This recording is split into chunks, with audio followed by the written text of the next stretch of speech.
अस्सलाम वालेकुम दोस्तों। अॼु कचहरी पॉडकास्ट जे हिकिड़े नए एपिसोड सां तव्हांजे अॻियां हाज़िर आहियूं। लास्ट टाइम असां आर्टिफिशियल इंटेलिजेंस जे बारे में डिस्कस कयो ऐं उनजो हिसो पहिरियों कयोसीं।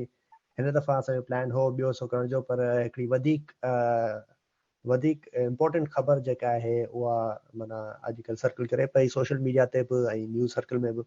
उहा आहे अजमल सावंत जी जो मर्डर बेसिकली। त असां सोचियो त पोइ उन पंहिंजो जेको प्लान हो उनखे ब्रेक करे थोरो डिटोर वठी अॼु इनखे डिस्कस कयूं, छो जो इहो हिकिड़ो वधीक रेलेवेंट टॉपिक आहे। ऐं उनखे डिस्कस करण लाइ असां गॾु असांजो यूजुअल को होस्ट राकेश शिकागो मां आहे, ऐं असांजो स्पेशल गेस्ट आहे मुनसफ़ जोतोई, जेको मुंहिंजो त माना पुराणो दोस्त आहे ऐं दोस्ती असांजी पुराणी आहे। दोस्त पुराणो आहे, दोस्त नओं आहे, हमरा यंग आहे। ऐं जेको मुनसफ़ पाण बि जेको सो PhD आहे ऐं माशाल्लाह किताबी ऑथर कया अथसि साइंस सां रिलेटेड ऐं पोइट्री सां रिलेटेड। हुनजी जेका सा कड़ी नज़र आहे सिंध जी पॉलिटिक्स ते, ऐं मुंहिंजे हुनजा आइडियाज़ तमामु इंटेलिजेंट ऐं इम्प्रेसिव लॻंदा आहिनि। तो welcome मुनसफ़। Thank you, thank you very much. Start with जेको माना डॉक्टर अजमल सावंत जी डेथ हुई, त हाणे तव्हां पहिरीं थोरो उन फैक्ट्स खां थोरो आगाह कंदो त माना कॉन्टेक्स्ट जीअं ठहे त डॉक्टर अजमल सावंत केरु हो, ऐं पोइ ब्रीफली उन बारे में ॿुधायो, ऐं पोइ उनजी डेथ जो कॉन्टेक्स्ट छा हो, कीअं उनजी जेको सो कहिड़े रीज़न जे करे उनजी डेथ थी, ऐं पोइ उन जे बारे में कुझु फैक्ट्स असांखे अगरि ॿुधायो त जीअं असांखे असांजे ऑडियंस खे त थोरो कॉन्टेक्स्ट ठहे। जी दोस्तों, हक मौजूद डॉक्टर मुनसिफ अली जोतोई थे। अवकाश असांजो पुराणो दोस्त चयूं। असां गॾु पढ़ियासीं कास्मात कॉलेज में, पोइ साईं हलियो UK ऐं असां हिते रहिजी वियासीं। सो मां हिते प्रोफेसर हूंदो आहियां पाण तलीम हबीब यूनिवर्सिटी कराची में, ऐं उन खां पहिरियों मां प्रोफेसर हुअसि हिते पंहिंजो ख़ैरपुर यूनिवर्सिटी में। अॼु जो को प्रोग्राम रखियोसीं शहीद डॉक्टर अजमल सावंत ते। सो बेसिकली कुझु ॾींहं थिया आहिनि असांखे ओचिती ख़बर पई त डॉक्टर अजमल सावंत जो मर्डर कयो वियो कंदकोट में, जितां जो असल अजमल सावंत हुयो। अजमल सावंत जो मुख़्तसर इंट्रोडक्शन इहो आहे त साईं हिकिड़े नंढे ॻोठ मां कंदकोट मां उतां अची पिटारो में पढ़ियो, कैडेट कॉलेज पिटारो में पढ़ियो, ऐं उतां वरी पोइ हे फ्रांस वियो ऐं पहिरीं मेराण में 02 सॉफ्टवेयर यानी 2002 सॉफ्टवेयर, मुंहिंजी 2003 हुई ऐं डॉक्टर अजमल सावंत जी 2002 हुई सॉफ्टवेयर में BE कई। पोइ मास्टर्स करण फ्रांस हलियो वियो ऐं उतां ई PhD कई। उते हिकिड़ी जॉब ऑफर थियसि, पर हुन जॉब ऑफर जे बावजूदि डॉक्टर साहब जेको आहे सो हिते IBS सखर ज्वाइन कई, assistant professor computer science department में। ऐं बदकिस्मती सां जेके क़बीलाई तकरार आहिनि हुननि जे वर चढ़ी। Doctor Ajmal Sawant artificial intelligence में PhD हो, तमामु मेहनती ऐं तमामु प्यारो इंसान हुयो। ऐं हालांकि मुंहिंजी साईं सां मुलाक़ात हिकिड़ी हुई, सिर्फ़ु हिकिड़ी मुलाक़ात हुई। उहा ICOMET कॉन्फ्रेंस थींदी आहे सखर IBA जी, हुन मां असांखे हिकिड़ी मुलाक़ात रूबरू थी। हुन खां पहिरियों 2007 में असांजो हिकिड़ो ग्रुप हूंदो हेल्प सिंधीज़ जे नाले सां Gmail ते, गूगल ते, हुन ते असां डिफरेंट स्कॉलरशिप वग़ैरह शेयर कराईंदासीं। मां त जूनियर हूंदो हुउसि, पोइ मूंखे बि साईं ॾाढो इनकरेज कयो हेॾे अचण लाइ, तव्हांजो फ्रांस अचण लाइ, पर बहरहाल मां न वञी सघियुसि। डॉक्टर साहब जो जेकी अणमुदाइती मौत थी आहे या तव्हां शहादत चओ हुन लाइ, उहो असांजे लाइ तमामु घणी हिकिड़ी सिंधी क़ौम जे लाइ एज़ अ होल ॾुख जहिड़ी ॻाल्हि आहे। ऐं वॾो रीज़न जेको आहे सो जेको अवकाश मां तव्हां ॿुधाईंदो हलां, जेके अहिड़ियूं डेथ्स थियनि थियूं, अनटाइमली डेथ्स थियनि थियूं, अहिड़ा मर्डर्स थियनि था, उनमें छा आहे जो असां at the end of the day असांखे तमामु घणो लॉस थो करणो पए। लॉस इन अ सेंस के अहिड़ा पढ़ियल लिखियल माण्हू या अहिड़ा लर्नेड माण्हू तमामु घटि था अचनि असां वटि पढ़ाइण जे लाइ, ऐं वरी जेके तमामु घटि अचनि था उन्हनि में बि अहिड़ा तमामु घटि या न हुजण बराबरि आहिनि जेके तव्हांजो उत्तर सिंध जहिड़े एरिया में सर्व करण लाइ तयारु आहिनि, सखर IBA ॾूरा इलाइक़नि में रहण लाइ तयारु आहिनि। जिते पैकेज त सुठो आहे बहरहाल, पर वरी बि उन्हनि जे हिसाब सां फैसिलिटीज़ ऐं उन हिसाब सां सेफ्टी उहा न आहे जंहिं नतीजे में असां माण्हू विञाए वेही था रहूं। सही सही। नंबर ॿी ॻाल्हि त जेको मां बार बार अर्ज़ करे रहियो आहियां उहो इहो आहे त असांखे हिननि शयुनि जे रूट कॉज तरफ़ वञणु घुरिजे। यानी उहे कहिड़ा असबाब आहिनि जंहिंजे करे असां अहिड़ा माण्हू या अहिड़ा मर्डर थियनि था, अहिड़ा माण्हू सां विञाए वेहूं था, उहे कहिड़ा रीज़न्स आहिनि? चाहे जी सॉरी न बिल्कुलु उन ॾेई वेंदासीं, पर उन खां पहिरीं ॿ ॻाल्हियूं मूंखे मेंशन करिणियूं क्विकली। त हिकिड़ो त आसिफ़ सॉरी असद अली जो असांजो जेको पुराणो साथी आहे पॉडकास्ट जो, he has just joined us. Welcome Asad. Hello कहिड़ा हाल आहिनि? ॿी ॻाल्हि इहा त हिकिड़ी इन जे बारे में थोरो असांखे फैक्ट्स थोरा वधीक ॿुधाइजो त मर्डर थियो कीअं, उनखे गोलियुनि सां मारियो वियो, ऐं माना कुझु इन बारे में इंफॉर्मेशन आहे त माना हाउ डिड इट हैपन ऐं केरु माना असल में जी जी बिल्कुलु हिननि जो असर डॉक्टर अजमल सावंत जी जेको हुननि जो फ्यूड आहे, कबीलो आहे, उहो सावंत चवराइबो आहे। ऐं सावंतनि जो जीअं सिंध में उत्तर सिंध में तव्हां ॾिसो त अक्सर कबीलाई तकरार थियनि था, जीअं जतुनि नरनि जो जहिड़ो आहे, ऐं सोलंकियुनि आहिनि, ॿियूं काफ़ी कबीला ज़ातियुनि जा जहिड़ा आहिनि। सावंतनि जो जागीरनि सां बि आहे, सावंतनि जो सुंदराणियुनि सां बि आहे, ऐं अहिड़ा 2-3 तकरार आहिनि सावंत ज़ात जा होॾे जेकबाद ऐं Kandhkot Kashmir. So basically Ajmal Sawant travel घटि कंदो हो कनकोट वारे पासे due to this so called तव्हां चओ त कबीलाई तकरार जे करे।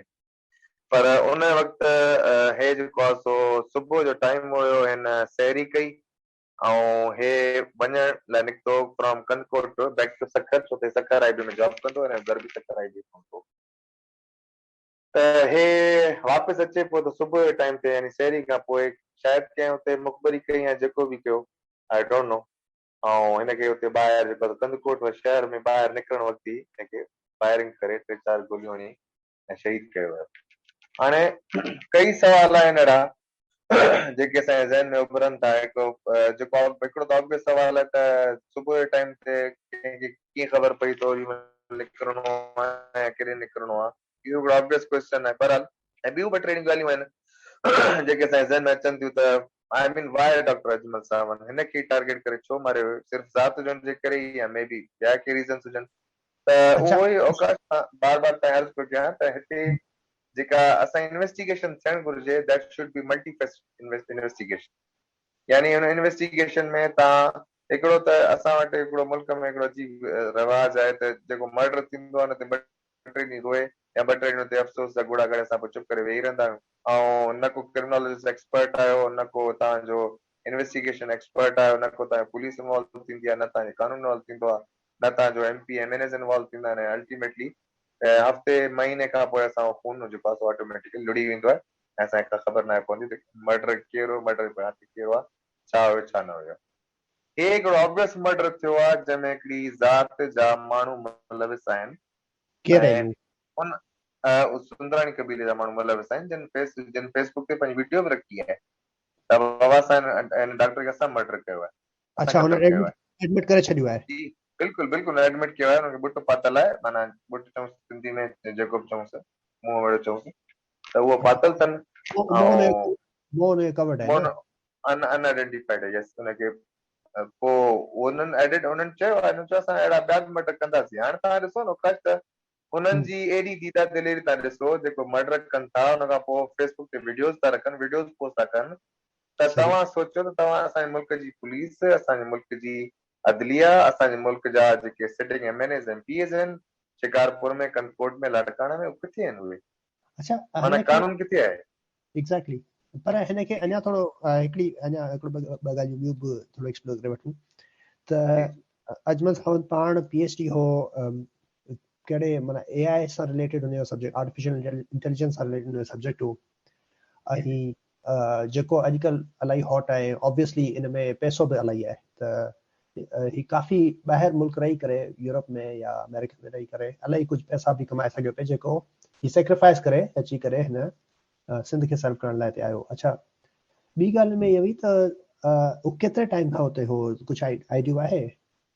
मूंखे हिकिड़ो मतलब एग्जैक्ट आइडिया ना है ओकरा घणन सारे पर बहरहाल ही वाज देयर लाइक 4-5 साल एटलीस्ट उनके क्या हुआ 4-5 साल नॉर्मल है माने का वधिक बल्कि ठीक ठीक ठीक। ऐं जेको ॿी ॻाल्हि इहा त जेको हुन पैकेज ऑफर कयो हुयो आई सरकार तरफ़ां although it was competitive over here but it was not competitive at par at his level हुन सही। जे लेवल जे हिसाब सां it was really normal छो त उहो फ्रांस में हिकिड़ी यूनिवर्सिटी में ऑलरेडी लेक्चर तो सर्व करे रहियो हो mathematics and computer science department right तो राइट। उहो त खैर इहा हिकिड़ी साइड ते ॻाल्हियूं आहिनि त हुनखे रहणु खपंदो न रखणु पर असुल ॻाल्हि इहा आहे जो बार बार असां चऊं था त बाबा मुल्क जो हिकिड़ो टैलेंटेड माण्हू आहे जो मुल्क जो हिकिड़ो इंटेलिजेंट तबिको आहे एटलीस्ट जेको थोरो घणो अचे थो ॿाहिरां असां PhD करे त एटलीस्ट असांखे हुननि जी एतिरी त वैल्यू हुजणु घुरिजे त असां हुनखे ज़िंदगी जी भला लाइफ रिस्क ते त न रखूं न ठीक। या हुननि जी ज़िंदगी त असां न खसूं न एटलीस्ट बिल्कुलु इहो हिकिड़ो बिल्कुलु। त ही जेका ट्राइबल वॉर आहे इन जो रूट कॉज छा आहे हिन पर्टिकुलर जेको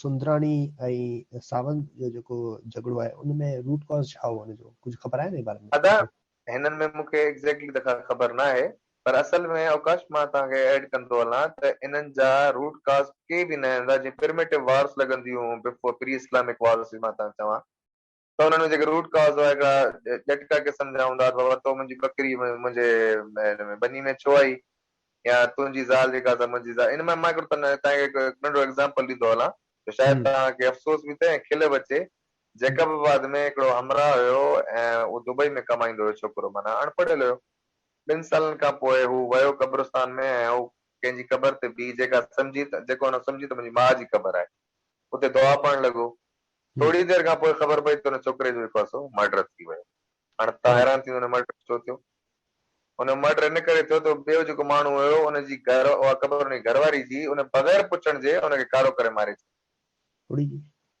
हाणे U can see the level माना इहा लेवल आहे हुते इहा मां पाण लड़कण जो असांखे पाण ख़बर आहे त हुते जेका असांजी शऊरी या इल्मी लेवल इन हद ताईं वञी बीठी आहे जो जेके गर्ल्स कॉलेजिस आहिनि गर्ल्स स्कूल आहिनि majority of them are close in the जेके असांजे ॻोठ आहिनि ॿाहिरि वारे पासे स्कूल ऐं कॉलेजिस बंदि आहिनि इल्मी शऊर तमामु घणो जेको आहे सो नेगेटिव सतह ते हलियो वियो आहे ऐं इन ॻाल्हि जी असांजो जेको हुक्मरान तबिको आहे जेको कराची में रहे थो जेको दुबई में रहे थो या जेको लंडन में ऐशी थो करे तंहिंखे का सुध कोन्हे तंहिंखे का ख़बर 15 साल खां पीपल्स पार्टी असां ते मुसलत आहे ऐं उहा पीपल्स पार्टी जा कारनामा तव्हां ॾिसो था साम्हूं हाणे इहो जेको थोरो मां एड कंदो हलां जेको आबिद सुंदराणी आहे who is involve in the Sundrani tribe who is involve in the murder of doctor Ajmal Sawant उनजो जेको सरदार आहे डॉक्टर न आबिद सुंदराणी डॉक्टर थी कोन सघंदो उहो जेको आहे सो उहो हुनजो माना MP आहे अफ़सोस जी ॻाल्हि इहा आहे त पीपल्स पार्टी जो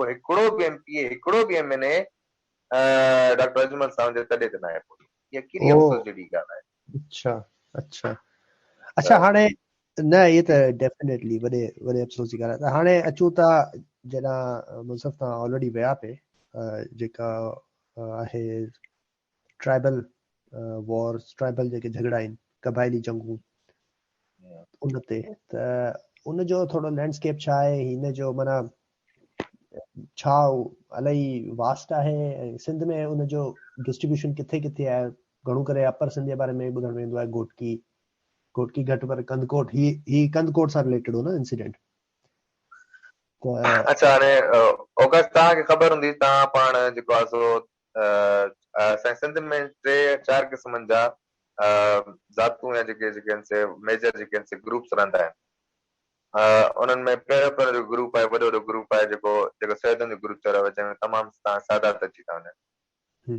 उन खां पोइ जेको ॿियो ग्रुप आहे तंहिंमें असांजा तमामु बरोच था अची वञनि जीअं असां आहियूं जतोई आहिनि शर आहिनि रिंद आहिनि लाशार आहिनि या ब्रोई आहिनि अहिड़ा क़िस्म जा ट्राइब अची था वञनि 3 नंबर ते जेके ग्रुप आहे उहो समाटनि जो आहे जंहिंमें समाटनि वॾे वॾे क़बीलो उनड़ आहिनि उन खां पोइ जाम आहिनि उन खां पोइ तव्हांजा जेके बि समाटनि ज़ातूं आहिनि जंहिंमें खोजा बि शामिल आहिनि जंहिंमें पलीजा बि शामिल आहिनि जुड़े जा बि आहिनि जेके बि नारे जा बि आहिनि वग़ैरह वग़ैरह बदकिस्मती सां जेको असांजे समाटनि वटि हिकिड़ो ॾाढो सुठो सिस्टम हूंदो आहे समाटनि जा सरदार घटि हूंदा आहिनि हुन वटि सरदारी सिस्टम घटि आहे सरदारी सिस्टम घटि हुजण जे करे असां समाटनि ज़ातूं आहिनि जीअं शेख थिया मेमण थिया मंगी थिया सिद्दीकी थिया कलोड़ा थिया अब्बासी थिया उन्हनि में तरक़ी जो रेशो निस्बतन वधीक आहे एज़ कंपेयर टू जेके असां बलोचनि जी ज़ातूं आहिनि जतोई थिया रिंद थिया लाशाइरी थिया कुकी थिया बुरोई थिया मुगेरी थिया पोइ हाणे जेका सेटलमेंट जे हवाले सां जेका तव्हां पुछो था क्वेश्चन, सेटल जेके असांजा इहे जेके बलोचनि जी ज़ातूं आहिनि, इहे majority of them they are being settled over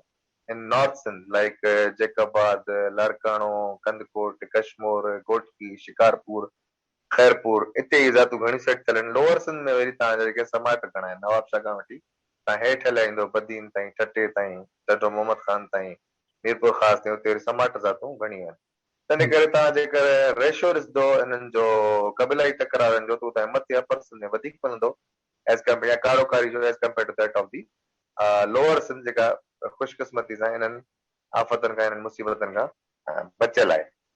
हाणे असांजो जेको उत्तर में जेको वोट बैंक बि वञे थो, उहो वोट बैंक बि सरदारी हिसाब सां वञे थो. यानी जेको सरदार साहिब जंहिंखे चओ था हुनखे वोट ॾियणो आहे, घोटकी मां महर सरदार कटंदा, लुंड कटंदा. तव्हांजो लाड़काणे मां जेके आहिनि से अहिड़ा ई जोतई फ्यूट्स हूंदा, अहिड़ा ॿिया जेके फ्यूट्स आहिनि उहे कटंदा, दादू मां अहिड़ा फ्यूट्स कटंदा. तव्हांजो सखर में बि उहे माना ज़मीनदारी तबिको कटंदा या सेर कटंदा. बदकिस्मती सां असां हुन शइ मां निकिरी न सघिया. हालांकि पंजाबी तव्हां ॾिसंदव, पंजाबी मलिक चौधरी मां काफ़ी निकिरी चुको आहे. पठान त काफ़ी हद ताईं निकितल आहे, पर पठान वरी मज़हबी चुंगल में फाथो पियो आहे. बलोचिस्तान बि असां वांगुरु जेको सरदारी सिस्टम में अॼु सूधो फाथो पियो आहे. उन करे असांजी एजुकेशन, उन करे असांजी मईशत, उन करे असांजी हर क़िस्म जेको आहे एक्टिव थी आहे, तक़रीबन तबाही जे किनारे ते थी आहे. तव्हां अॼु बि जेको रिपोर्ट ॾिसो, जंहिंमें how many schools, primary schools and how many girls schools are being functional at the in the upper Sindh, तव्हांखे जेका तमामु घणी परेशानी थींदी आहे. परेशानी जेको असां चओ इन्हनि शयुनि जो हाणे सोल्यूशन जेको आहे, so ultimately the government have to sort out. जेका अनफॉर्चुनेटली असां वटि पाकिस्तान पीपल्स पार्टी जी आहे, हुन 15 साल खां वठी को बेड़ो तव्हां नथा ॾिसो त अहिड़ो को क़दम खयों हुजे त चइजे. I don't know. बहरहाल दोस्त ॿिया वेठा आहिनि, दोस्त बि कंट्रीब्यूट कनि ऐं हिते खुली ॻाल्हाइनि, को मसइलो कोन्हे. हिन में रियली ॿ माण्हू मूंखां वधीक रेलेवेंट आहिनि. राकेश पाण जेको आहे सो घोटकी जो आहे, अपर सिंध जो आहे, उनखे वधीक इन बारे में माना ख़बरूं मिलंदियूं हुयूं. ऐं असद सिंध में रहियो पियो आहे, त मे बी इन्हनि खे वधीक का अपडेट हुजे. Anybody wants to talk about this?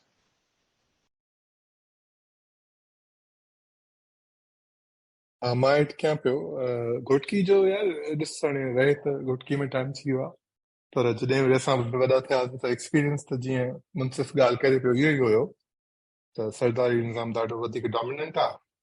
जेका पॉलिटिक्स आहे उहा सॼी रिवॉल्व कंदी आहे जेके सरदार आहिनि महर उन्हनि जे अराउंड. शहर जी पॉलिटिक्स जेका आहे, शहर जो नाज़िम हूंदो, ताज नाज़िम हूंदो, जेको मुशर्रफ सिस्टम इंट्रोड्यूस कयो, हुन में इहे महर जेके इलेक्ट थींदा घोटकी में.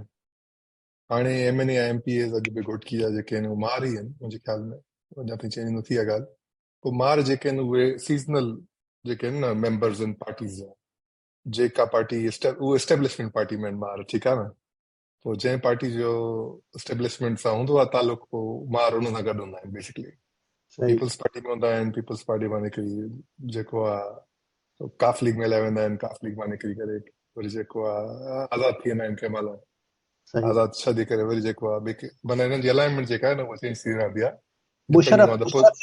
मुशर्रफ दौर में पावर में हुआ, हींअर बि पावर में. हा, फंडामेंटली मारनि जे जेको पॉलिटिकल कैलकुलस आहे हुन में इहा शइ हुननि खे सूट कंदी आहे त उहे पावर में रहनि. छो त सरदारनि खे जेको आहे एग्जीक्यूशन अथॉरिटी खपंदी आहे का न का, जंहिंसां उहे पंहिंजे राज खे परपेचुएट करे सघनि.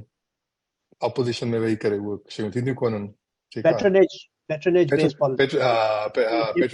पॉलिटिक्स. हा, त रिलेटिवली वधीक इवॉल्वड आहे पैट्रनेज पॉलिटिक्स आहे ॿारनि जी, ऐं कंहिं तरीक़े सां इफेक्टिव बि आहे. कुझु न कुझु रिप्रेज़ेंटेशन बि आहे. If U think about it, जेकॾहिं तव्हां ग़रीब माण्हू आहे, को वेठो आहे खानगढ़ में ॿारनि जे ॻोठ में, हुन वटि ॿिया के रिसोर्सिस न आहिनि कंहिं शइ खे पहुचण जा, किथे पहुचण जा, कंहिं शइ खे कराइण जा.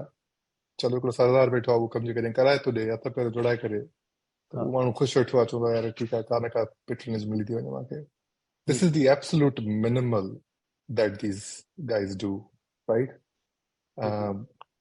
पर जेका हुनजी ट्रांज़ेक्शन जेको अदर एंड व्यू आहे, त उहे तव्हां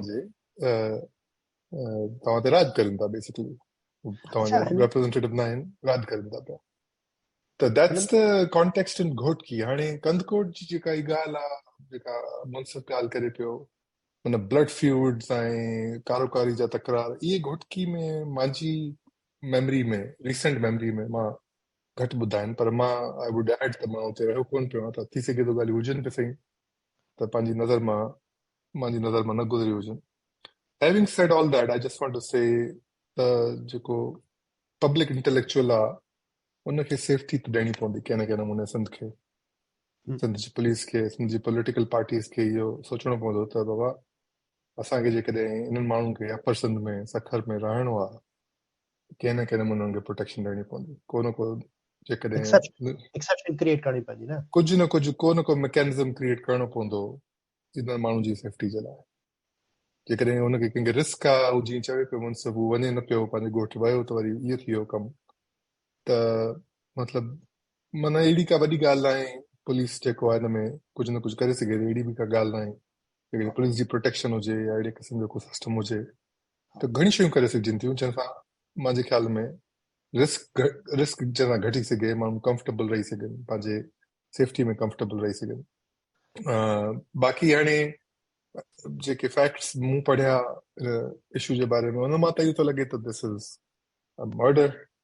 मूंखे ख़बर न आहे त माना कहिड़ो सरदार हुन में मुलविस आहे न आहे, हू त हाणे वरी लॉ जी ॻाल्हि आहे, कोर्ट ऑफ लॉ जी ॻाल्हि आहे. सही आहे, सही प्रोसेस त जेकॾहिं पाण ड्यू प्रोसेस में बिलीव कंदासीं त पाण चवंदासीं त केस थियणु खपे, केस थी करे कोर्ट में लिटिगेट थियणु खपे, ऐं the law should take its course and the government should make it so that the law takes its course. थियणु त ईअं खपे. बाक़ी जेकॾहिं पाण ईअं इल्ज़ाम वेही रहंदासीं त पोइ त थोरो पाण ॾाढो घणो अॻिते हली वधी सघंदा. त मूं का ॾिठी न आहे हिन वक़्त ताईं का न्यूज़ में हिन टॉपिक जे बारे में त का FIR दाख़िल थी हुजे, को प्रोसिक्यूशन जी का ॻाल्हि आई हुजे. माना मां हिन वक़्त ताईं मुंहिंजी नज़र में न गुज़री, correct me if I am wrong, ॿिए कंहिं दोस्त का ॾिठी हुजे शइ त मुंहिंजी नज़र मां त न गुज़री आहे. त इहा ॻाल्हि आहे. बाक़ी हाणे ultimately the law has to take its course. मतिलबु जेसि ताईं रूल ऑफ लॉ न थींदो क़ाइमु, I know it sounds idealistic, ऐं ठीकु आहे, काई ॻाल्हि न आहे, आइडियलिज़म जी ॻाल्हि तो कयां, पर उन खां सवाइ ॿियो को चारो आहे कोन. उन तरफ़ ई वञणो पवंदो. लॉन्ग टर्म सोल्यूशन हिननि शयुनि जो इहो ई आहे त तव्हां रूल ऑफ लॉ खे तव्हांखे आणणो पवंदो, त जीअं जेके बिरादरियूं आहिनि उहे फ्यूडल्स जेके उन्हनि जा सरदार आहिनि उन्हनि ते रिलाए करणु बंदि कनि for the distribution of justice. हिन वक़्तु थिए छा थो पियो, सरदारी निज़ाम जेको आहे उहो तव्हांजो जस्टिस सिस्टम वांगुरु बि सर्व कंदो आहे. उनखे मौक़ो उहो तॾहिं मिलंदो आहे छो त तव्हां रूल ऑफ लॉ कोन्हे. बिल्कुलु. That's all I wanted to say. Yeah. No, I think this is a very, very important point. Rule of law जो न हुजणु जेको आहे सो मोनोपोली ऑफ वायलेंस वारी साइड ॾांहुं वञे थो. माना स्टेट पाण जेको आहे सो उनखे मोनोपोली कोन्हे वायलेंस ते, ऐं हिननि सरदारनि खे आहे. पर हाणे सरदारी निज़ाम ते ई माना अगरि पाण हिकिड़ी शइ मुसफ़ में बि तव्हां ऐड कयो या Asad you want to add, त उनमें भले त हिनमें सरदारी निज़ाम में छा हिकिड़ो एलिमेंट इहो बि आहे त प्राइड जो. माना हाणे सरदार तॾहिं ई कमु पंहिंजो हलाए सघंदो जो हुनजे अंदरि जेके माण्हू आहिनि उहे इन शइ में बिलीव कनि त इहो माना सरदार आहे असांजो, भई असां लाइ जान ॾियण लाइ तयारु आहियूं.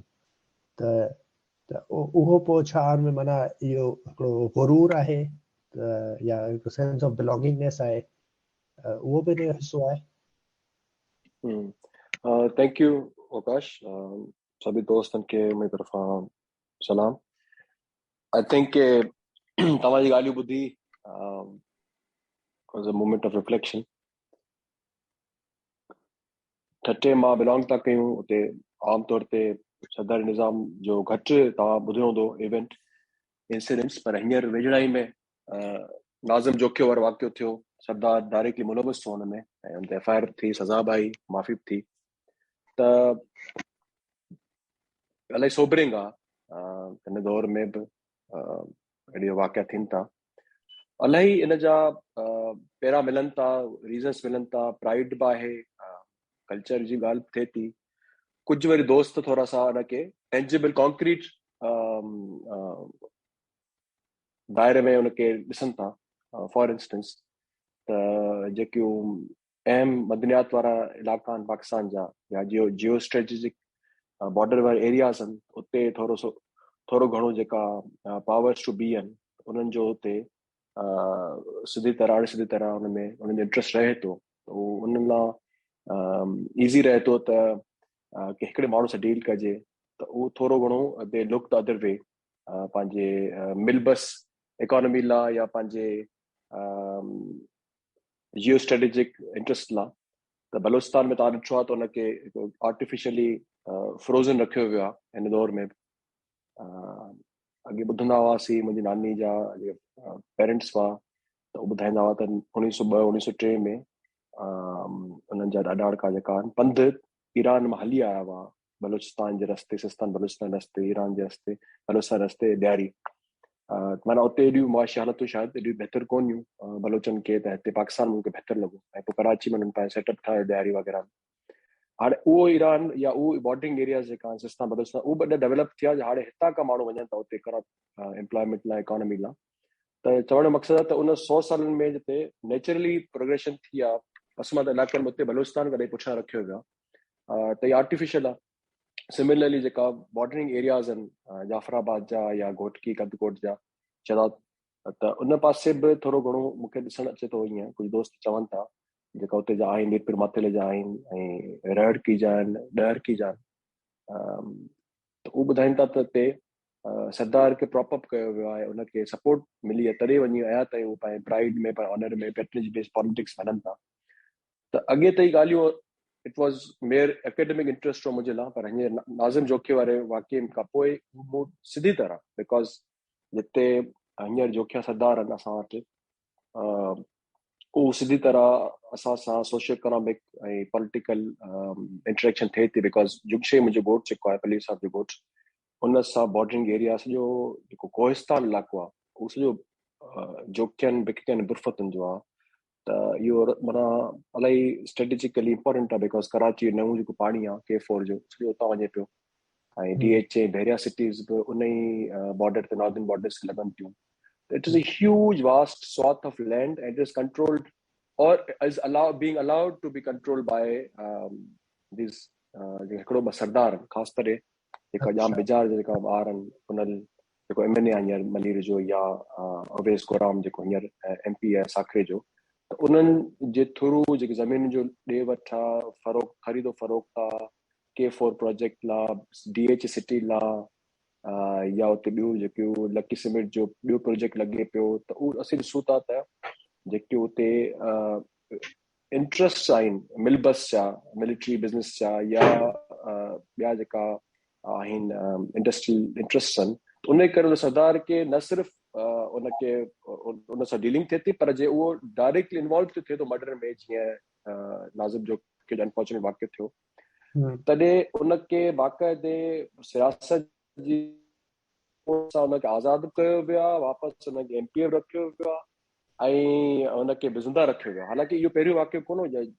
अवेस गोराम जेको हींअर जोखे जो सरदार आहे, उहो पहिरियों दफ़ो वायलेशन कोन कया कानून जे, पकड़िजी पियो हुजे, न पकड़िजी हुजे, अहिड़ा त इलाही वाक़िया हूंदा, जे पकड़िजी हुजे उहो उन पहिरीं 2015 जी जेकी लोकल बॉडी इलेक्शन, हुन में तव्हां यूट्यूब ते सर्च करे सघो था, त he was stealing the boxes, ballot boxes from हिज पोलिंग स्टेशन। त उन में रेंजर्स पकड़ियोसि, कन कोशिशि करायो, ऐं उनमें महबूब बुरोई ऐं ॿिया जेका रिपोर्टर्स आहिनि उन्हनि खे बाक़ी डॉक्यूमेंट कयो, रेंजर्स बीठी आहे असांजे वकील वटि, उनखे कन कोशिशि कराए पियो, सरदार कन कोशिशि कराइनि पिया, बाक़ाइदे यूट्यूब ते वीडियोज़ बि आहिनि। महबूब बुरोई ऐं ॿिया जेका असांजा हुते दिलेर साफ़ी आहिनि, उन्हनि बाक़ाइदे हुनजी रिकॉर्डिंग कई, पोइ रिमांड थियो जेल में, ऐं पोइ बाक़ाइदे हुनखे इज़त सां न सिर्फ़ु बाज़ियाब करायो वियो, माना बाज़ियाब न रिहा करायो वियो, पर हुनखे पोइ वरी 2018 इलेक्शन में आंदो वियो, खटायो वियो, ताकी उहो ज़मीन जे ॾे वठि में आसानी थिए। त आई थिंक इहो थोरो कॉन्टेक्स्ट सम्झणु ज़रूरी आहे। ऐं छो जो उन ते इहे केसिस आहिनि, त उनजी जेका पावर्स जिन वटि वधीक पावर आहे, उन्हनि ते डिपेंडेंस वधीक हूंदी, त वधीक इज़ीली मैनिपुलेट थी वेंदो। त मुंहिंजो बसि इहो ई थोरो जेको एक्सपीरियंस हो ठटे जे लिहाज़ सां उहो ऑफर कयो। बाक़ी ज़ाहिर आहे मटेरियल कंडीशंस कंदकोट जो ऐं मीरपुर मथले डिफरेंट आहिनि ठटे खां, त उहो ॿिया दोस्त वधीक रोशनी विझंदा। Thank U. इंट्रेस्टिंग यार, ये त ॾाढो सुठो पर्सपेक्टिव आहे त जेके रिसोर्सिस आहिनि उन्हनि में हुननि खे अहिड़ा माण्हू खपनि जेके केसिस बि हुजनि, जेके क्रिमिनल बि हुजनि, त हुनजी डिपेंडेंस स्टेट ते वधीक हुजे, जो हुनखे स्टेट जी प्रोटेक्शन खपे, जेल मां ॿाहिरि निकिरी सघनि। त पोइ जेतिरा उहे वधीक डिपेंडेंट हूंदा स्टेट ते, ओतिरो स्टेट लाइ बि वधीक ईज़ी हूंदो हुनखे मैनिपुलेट करणु। It's very interesting angle. Munsif, do you want to add anything?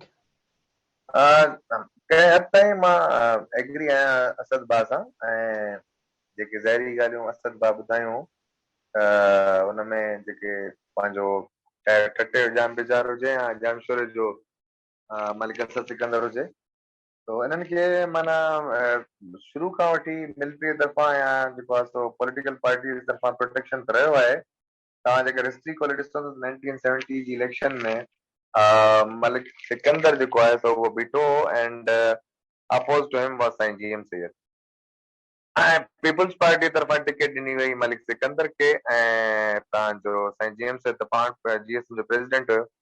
At that time, Saint James was defeated by Malik Sikandar, and Malik Sikandar won the election. And इन मां अंदाज़ो लगाए था सघो त जेको ज़ुल्फ़िकार अली भुट्टो सो कॉल्ड असां चवंदा आहियूं बाबा इल्म शऊर वारो, तो साईं जी इल्मी हैसियत इहा हुई जो 5 दर्जे पास वारे खे ॾियारियो साईं जेम्स जे ख़िलाफ़। ख़ैर हाणे हुन ते बाद में था ॻाल्हायूं। तो जेका मां ॻाल्हि करणु थो चाहियां, मां साईं असद जी ॻाल्हि की सेकेंड थो कयां, पर असल में जेको प्रोटेक्शन आहे, जेको उहा मिलिट्री डायरेक्ट प्रोटेक्शन कोन थी ॾे, पर protection they are going to provide protection with the help of the political parties. ऐं पॉलिटिकल पार्टीज में हींअर तव्हां ॾिसंदो पूरे पाकिस्तान जे सिनेरियो में त हुन में वधि में वधि जेका प्रो एस्टेब्लिशमेंट पार्टी आहे या जेका एस्टेब्लिशमेंट वधि में सूट थी करे सा पाकिस्तान पीपल्स पार्टी आहे। ऐं तंहिंजे करे हे जेके बि सरदार आहिनि, जेके बि मलिक असद सिकंदर हुजे या बि सुधराणी हुजे घोटकी में, महारजन सॉरी आबिद सुंदराणी जो कंदकोट में, घोटकी महारजन, ये तमाम तमाम सरदार सन, ये प्रोटेक्शन वठंदा आहिनि under the umbrella of the Pakistan Peoples Party. बदकिस्मती सां, जेका सुठी ॻाल्हि कोन्हे, ज़ाहिरी ॻाल्हि आहे, पर बदकिस्मती सां हाणे उहो असां जेको ऑक्सफोर्ड ग्रेजुएट आहे सो कॉल्ड अदा बिलावल भुट्टो, तो बिलावल खे इहो शऊर बि कोन्हे, सो तमाम सरदार आहिनि जेके ब्लड सरदार आहिनि, तमामु सुठे तरीक़े सां ऐं प्यारे तरीक़े सां सभिनि खे गॾायो वियो आहे अम्ब्रेला तहत। ऐं जेके मीर पीर सैयद, मां खुलेआम चवां थो, जेका सिंध जी टोटल बुराई आहे, उहा सिंध जी टोटल बुराई आहे, सॼी बुराई आहे जेका under the umbrella of Pakistan Peoples Party आहे। इहो ई रीज़न आहे त हींअर ताईं बि शहीद अजमल सावंत जे तॾे ते हिकिड़ो बि पाकिस्तान पीपल्स पार्टी जो ज़िम्मेदार माण्हू न आहे पहुतो। मां बार बार रिपीट थो कयां, ऐं इट्स शॉकिंग त कहिड़ो ख़ुर्शीद शाह जो घर जेको आहे सो मां पाण ॾिसी आहियां, मां पाण खैरपुर में रहियो आहियां 2 साल। ख़ुर्शीद शाह जो घर it's just like adjacent to Sukkur IBA, ऐं सखर IBA जे हिकिड़े प्रोफेसर जे क़ाबिल प्रोफेसर तॾे ते उहो न आहे पहुतो। That's really shocking. तव्हांजे लाइ शॉकिंग हूंदो, मुंहिंजे लाइ शॉकिंग कोन्हे, छो त I know Pakistan Peoples Party since 1970। तो हीअ पाकिस्तान पीपल्स पार्टी जो शऊर, पाकिस्तान पीपल्स पार्टी असांजे कॉमन जो ज़मीर इहो आहे अनफॉर्चुनेटली, जो हिकिड़े माण्हू जो हिकिड़े प्रोफेसर जो मर्डर थिए थो, हिकिड़ो पढ़ियल लिखियल प्रोफेसर आहे ऐं दाना प्रोफेसर आहे, मर्डर थिए थो, त हुनजे मर्डर ते हिकिड़ी बि रेस्पॉन्सिबल पार्टी अञा तॾहिं त न आहे पहुती। इट्स रियली अलार्मिंग चऊं, शॉकिंग चऊं, जेको बि चऊं। ऐं उन खां पोइ त जेको अदा राकेश जी ॻाल्हि कई, सॉरी टू इंटरप्ट यू, त अदा राकेश जी ॻाल्हि कई त कानून जे हवाले सां FIR कटबी या हुन हवाले सां जेके प्रोसीडिंग्स वग़ैरह थींदियूं, तो माय डियर ब्रदर, उहो त बाद जूं ॻाल्हियूं आहिनि। हे पहिरीं ई उन खून खे अहिड़े नमूने सां जेको आहे सो जेके इंग्लिश में पाण निप इन द बड करे छॾींदा, जो तव्हांखे ख़बर ई कान पवंदी खून थियो बि हो न थियो। सरदारी राजूनी जे हिसाब सां या ॿ सरदार ईंदा, हुन खून बहा थींदी, हुन 5 लख मिलंदा, हुन 10 लख मिलंदा, ऐं अहिड़े नमूने सां सिंध जेको भरपूर ज़हन खां वांझी हुई, ऐं असां तमामु घणो पोइ ताड़ियूं वॼा वेही रहंदासीं, 10 लख रुपया मिली विया, अलाह अलाह ख़ैर सलाह। इहो खून बि ईअं लोड़जी वेंदो जीअं ॿिया खून बकाइनि लोड़जी, अनफॉर्चुनेटली अनफॉर्चुनेट सिचुएशन आहे। हाणे असांखे जस्ट टू ऐड, मां तोसां एग्री थो कयां, थींदो घणो करे ईअं जीअं तूं चईं थो पियो, ठीकु आहे न, मां तोसां एग्री थो कयां पियो, पर मुंहिंजो चवण इहो त मतिलबु आख़िर त इन्हनि शयुनि जो हल जेको आहे फ्यूडल निज़ाम जो, उहो त रूल ऑफ लॉ सां ईंदो न। लॉन्ग टर्म जेकॾहिं पाण थो चऊं, अॼु खां 5 साल 10 साल 15 साल अॻिते सिंध में जेका आवाम ख़ल्क़ रही पई आहे, सॼी ख़ल्क़ ख़ुदा, उनखे जेकॾहिं इंसाफ़ खपे, इहे क़तल त ईअं फ्यूडल निज़ाम जा हलंदा पिया, इहे त ख़तम हिकु ॾींहं में त न थींदा न, पर हुननि जो लॉन्ग टर्म हल त इहो ई आहे न त कंहिं न कंहिं नमूने कानून जी जेका आहे को सिस्टम हुजे जंहिंजे तहत कानून जे तहत तव्हां इन्हनि शयुनि खे कंहिं न कंहिं नतीजे ते पहुचाए सघो। ॾिस, सुबुह जेकॾहिं को ख़ुशी शाह वञी तॾहिं ते पहुची बि वञे थो पियो, हुनजे तॾहिं जे पहुचण सां इंसाफ़ त कंहिंखे कुझु न मिलंदो न, हुन माण्हू जी जान वापसि न ईंदी, हुननि जे माइटनि जो जेको लॉस ऑफ लाइफ जेको थियो आहे उनजो त कोई अज़ाब न थींदो न। वधि में वधि वञी करे 15-20 मिंट तॾहिं ते वेही रहंदो पॉलिटिशियन अची करे, उन सां छा थींदो? त मां चवां थो हिकिड़ी जेका हाणे जी शइ आहे जेका नक जे साम्हूं आहे उहा त आहे, ठीकु आहे, हिकिड़ी बेसिक वैल्यूज़ आहिनि जेके असांजी सोसाइटी में आहिनि, त तॾहिं ते पहुचणु खपे, माण्हू चवां त न पहुचणु खपे, पर उहो मसइले कंहिं बि मसइले जो हल न आहे। हल जेको आहे उहो हिन टाइप जी शइ जो रूल ऑफ लॉ आहे। ॿियो हल जेकॾहिं को आहे त उहो एजुकेशन आहे, पर एजुकेशन त हर शइ जो हल आहे, पर हिन शइ जो जेको डायरेक्ट हल आहे उहो रूल ऑफ लॉ आहे। पर हिते ॿ सवाल मूंखे आहिनि, ठीकु आहे न, ऐं आई थिंक हिते पंहिंजी डिस्कशन थोरी इंट्रस्टिंग बि थींदी। त एजुकेशन किथे कहिड़ी जॻह ते एजुकेशन चेंज आंदी आहे, मूंखे इहो ॿुधायो हिस्ट्री में। पहिरीं ॻाल्हि, ठीकु आहे, जेके बि रेवोल्यूशन्स आया आहिनि उहे एजुकेशन जे वाइड स्प्रेड हुजण सां कोन आया आहिनि, कुझु माण्हुनि जे इनिशिएटिव्स आया आहिनि। ॿियो त अगरि तव्हांखे rule of law, absolutely rule of law अचे जेको अनइंट्रस्टेड हुजे, कंहिं बि हिकिड़ी माना अनबायस्ड हुजे, ऐं उहो पंहिंजो हिकिड़ी मशीन वांगुरु पंहिंजो जेको कमु आहे उहो कैरी आउट करे, पर उहो रूल ऑफ लॉ अचण लाइ इंट्रस्ट बि त उहो अलाइन थियनि न। हीअं त इंट्रस्ट टोटली मिसअलाइंड आहिनि। जेके कहिड़ो आहे कबीलो सुंदराणी, ठीकु आहे, सुंदराणी आहे या जोखियो जेको कबीलो आहे, उनजे माण्हुनि सां तव्हां ॻाल्हाईंदव त उहे चवंदा असांजो सरदार माना नबी खां पोइ असांजो सरदार आहे, जेको उन्हनि जी मायुनि सां ज़्यातियूं कंदो हूंदो, हू नोज़, ख़बरूं त अचनि थियूं अहिड़ियूं, हू पंहिंजूं मायूं खणी वेंदा आहिनि उन्हनि सरदारनि वटि, पर तॾहिं बि हू सरदार खे पंहिंजो माना नबी खां पोइ हू उनखे सम्झनि था। त इंट्रस्ट अलाइन कीअं थियनि हू, एंड दे फील प्राउड, माना they feel very proud of their Sardar, ऐं उनखे पंहिंजी ज़ात ते इलाही फ़ख्रु हूंदो। हाणे सुंदराणी जेको तव्हांखे मिलंदो मिसाल तौरु, सभु नथा चई सघजनि, पर there must be very large majority हुनजे ट्राइब जा माण्हू जेके आम हूंदा, जेके इनमें प्राउड फील कंदा हूंदा त असांजे कबीलो असांजो आहे, असां जेको सावंत कबीलो आहे उनजे माण्हू खे मारियो।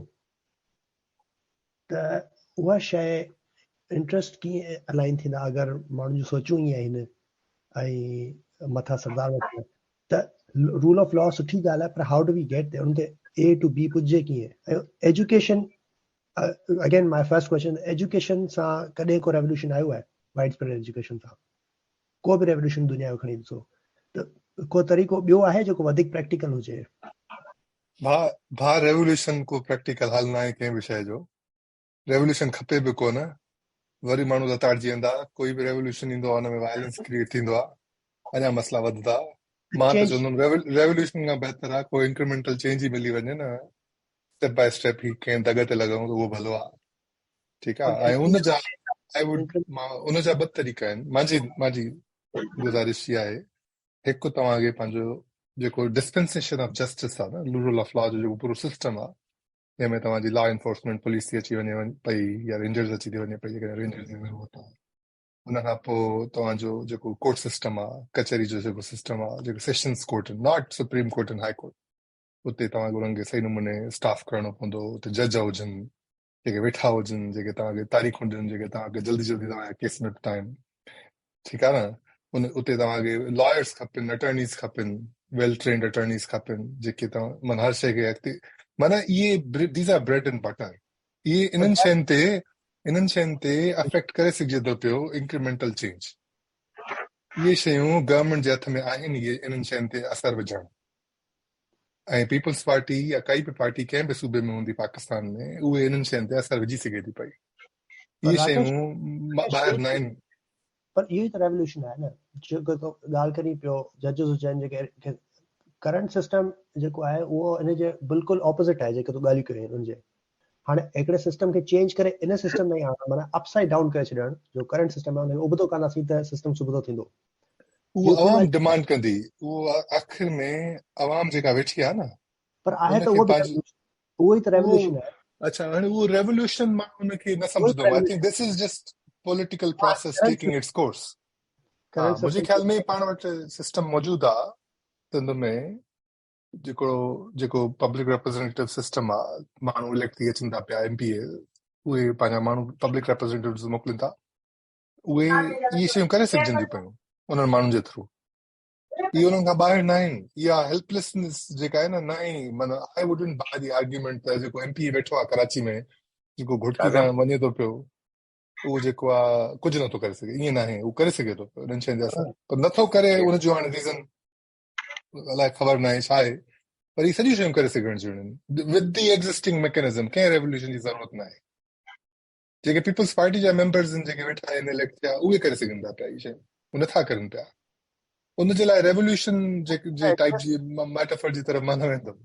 न, पर अगरि तव्हां ॾिसो जॾहिं माना फ्रांस में रेवोल्यूशन कोन आयो तॾहिं माण्हुनि जा इंट्रस्ट ईअं अलाइंड हुआ, जेके बि इन पावर माण्हू हुआ उन्हनि जा इंट्रस्ट ईअं अलाइंड हुआ त उन्हनि खे ज़रूरत न हुई सिस्टम खे इम्प्रूव करण जी, सिस्टम खे चेंज करण जी. त हींअर जेके वॾेरा आहिनि या जेके सरदार आहिनि, पीर आहिनि, उनखे को ज़रूरत न आहे. उहो इंट्रस्ट उन्हनि जा कंप्लीटली अपोज़िट आहिनि इन जे सिस्टम इम्प्रूव थिए. त हू त कॾहिं बि ईअं कोन कंदा. इहो त इम्पॉसिबल, माना इहा हिकिड़ी विशफुल थिंकिंग थींदी त हू ऑटोमेटिकली इम्प्रूवमेंट आणींदा. त सवाल इहो आहे त अचे उन स्टेज ताईं पुॼे त कीअं पुॼे. माना को कॉन्क्रीट मां हिते इम्पॉसिबल. सॉरी मां थोरो हिते इनपुट ॾियां तव्हांखे, पोइ छा चवंदा आहिनि हफ़्ता जो टाइम बि थी वेंदो. तव्हां ॿ सवाल. हिकिड़ो सवाल तव्हां पहिरियों जेको सवाल कयो जो तालीम 100% तव्हां सवाल छा हुयो, मां थोरो सवाल रिपीट कजो. तव्हां सवाल छा हुयो एजुकेशन जे बारे में? त एजुकेशन जेकर 100% थी वञे छा इनकलाब अची वेंदो? असल में एजुकेशन जेका हूंदी आहे, सवाल इन ते हिकिड़ो एजुकेशन स्प्रेड थियण सां तेसिताईं वेट कजे ऐं पोइ रेवोल्यूशन जे दुनिया हाणे जेका इंडिया जी पाकिस्तान जी आज़ादी हुई उनमें अगरि तव्हां वेट करियूं आहे ऐं पोइ तेसिताईं अंग्रेज़ ने कढो आहे त उहो शायदि कॾहिं बि न थी सघे हा. ऐं वरी फ्रेंच रेवोल्यूशन खे ॾिसो त उनमें माण्हू वेट कंदा. जिन बि फ्रेंच रेवोल्यूशन इम्प्लीमेंट कयो जाइल आहे, ॾियटो आहे न. वरी चाइना में बि ॾिसो त जेके चेंजिस आयूं आहिनि, चाइना जो पहिरीं जेको सिस्टम हो उनखां पोइ जॾहिं कम्युनिस्ट सिस्टम न विया, ऐं इवन रशिया में त एजुकेशन 100% वाइड स्प्रेड कोन हुई. there were other factors it seems like.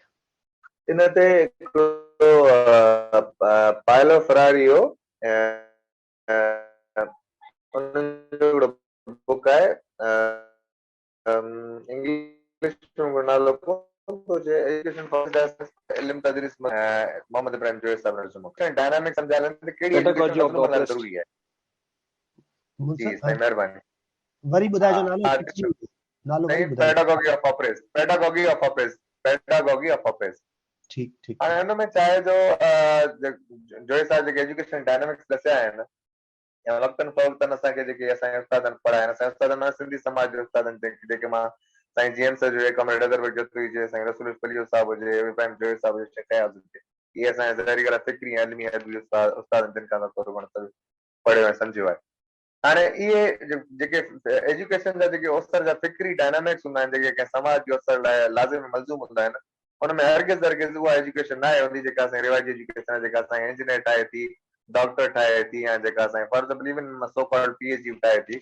उनमें हरगिज़ मज़लूमनि जो जेको ज़हन आहे, उहो मज़लूमनि जो ज़हन साम्राजी जेको सिलेबस हूंदो आहे, साम्राजी करिकुलम हूंदो आहे, उन हिसाब सां मोल्ड कंदो आहे, जहिड़े हिसाब सां उहो हुनखे हिकिड़ो कामयाब बैंकर ठाहे सघे, कामयाब नौकर पटियालो ठाहे सघे.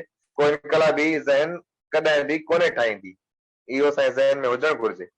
जेको मज़लूम समाज जी या मज़लूमनि जेका एजुकेशन हुजे थी, या मज़लूमनि जेका तालीम हुजे थी, शऊर वारी एजुकेशन हुजे थी, उहा 1% या 2% सिंधी माण्हुनि खे मुश्किल सां आहे. फॉर एग्जाम्पल मूंसां गॾु जेके इंजीनियर थिया या मूंसां गॾु जेके डॉक्टर PhD थिया या जेके MBBS थिया, डॉक्टर थिया, तव्हां छा था सम्झो त शऊर इल्मी अक़ली हिसाब सां उहो इन लेवल ते हूंदा जंहिं लेवल ते असां जेके 2-3 किताब 2-3 चोपड़ी पढ़ी आहियूं. हरगिज़ न. उहो सिंध जे तव्हांखे दर ते या सिंध जे सूरनि ते या सिंध जे इल्मी अदबी ॻाल्हियुनि ते तव्हां सां ॻाल्हाईंदो त हुनखे बिल्कुलु फुज़ूल ॻाल्हि करे लिखी रहो. चवंदा यार पैकेज जी ॻाल्हि कर, 2 लख रुपया हुते वधीक था मिलनि, 3 लख रुपया हुते वधीक था मिलनि, why should not we go over there?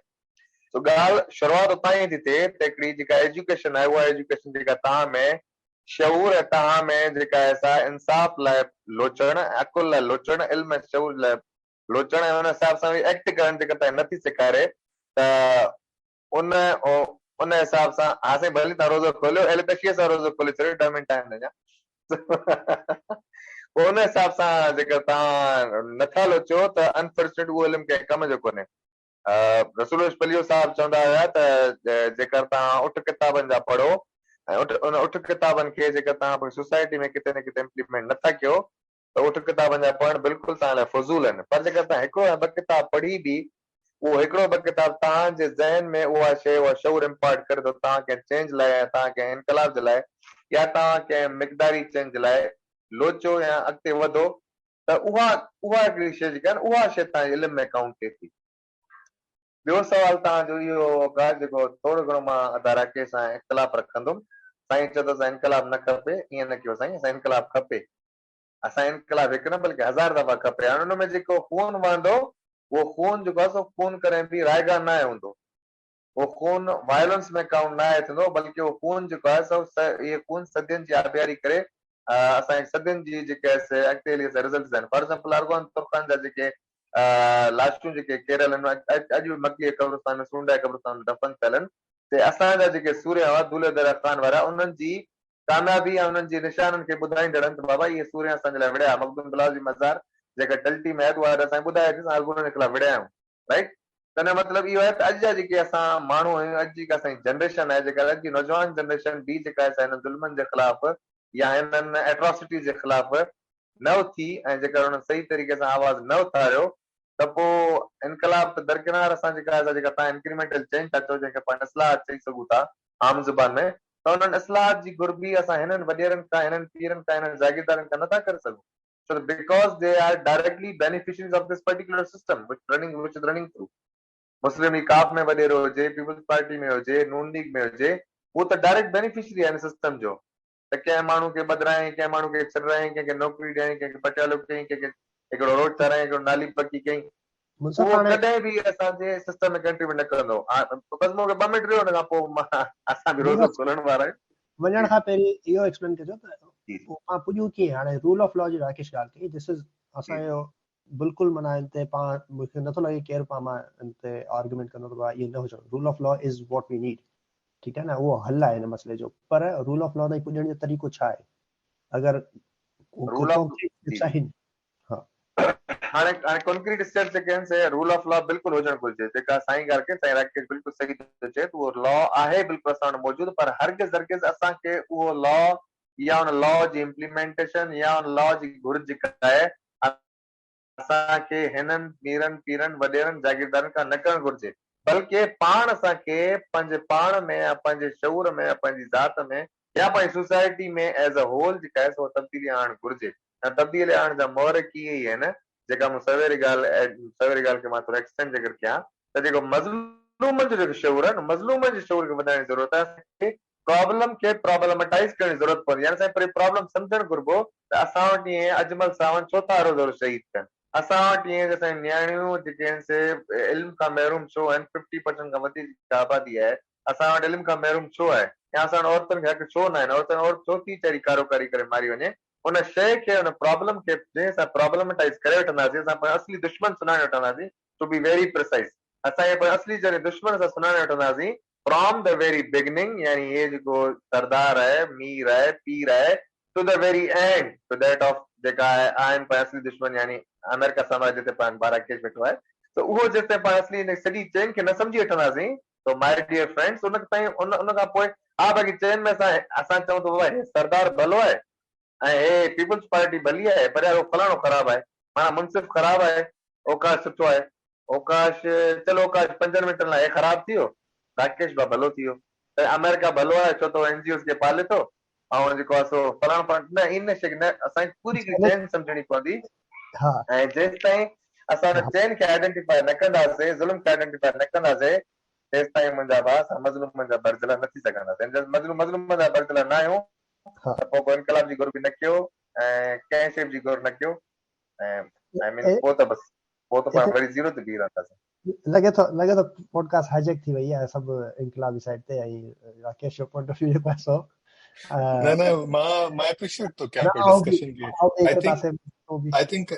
I think कचहरी में डिफरेंस ऑफ ओपिनियन अचणु सुठी ॻाल्हि आहे। मां एप्रिशिएट थो कयां पियो मुंसिफ जी ॻाल्हि। आई थिंक हू हुते वेठो आहे कराची में पाकिस्तान में, हुनजो पर्सपेक्टिव टू बी ऑनेस्ट मूंखां वधीक वैल्यूएबल हूंदो, छो त हुन वटि एम्पिरिकल एविडेंस आहे, साम्हूं वेठो आहे ॾिसे पियो।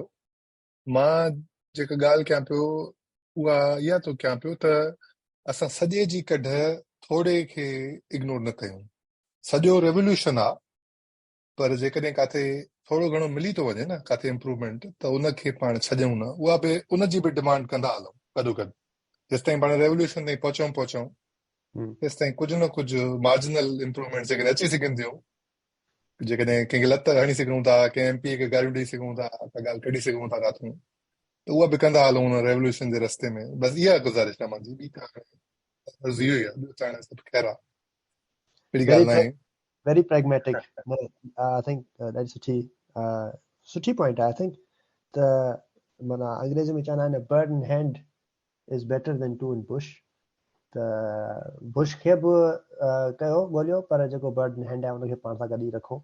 त जेके इश्यूज़ आहिनि उन ते पाण खे नंढे लेवल ते ऑर्गेनाइज़ करे सघो था, भले माना हिकिड़ी रेवोल्यूशनरी पार्टी न, पर कंहिं सिविक लेवल ते पाण खे ऑर्गेनाइज़ करे हिकिड़ो प्रेशर ग्रुप ठाहे सघो था, या कुझु अहिड़ा स्टेप्स खणी सघो था जेका टेक्टिकली हिकिड़े मसइले खे एड्रेस कनि ऐं पोइ उन ते बिल्ड कंदा वञनि, त मे बी उहो ई रस्तो ठही वञे फुल चेंज जो बि।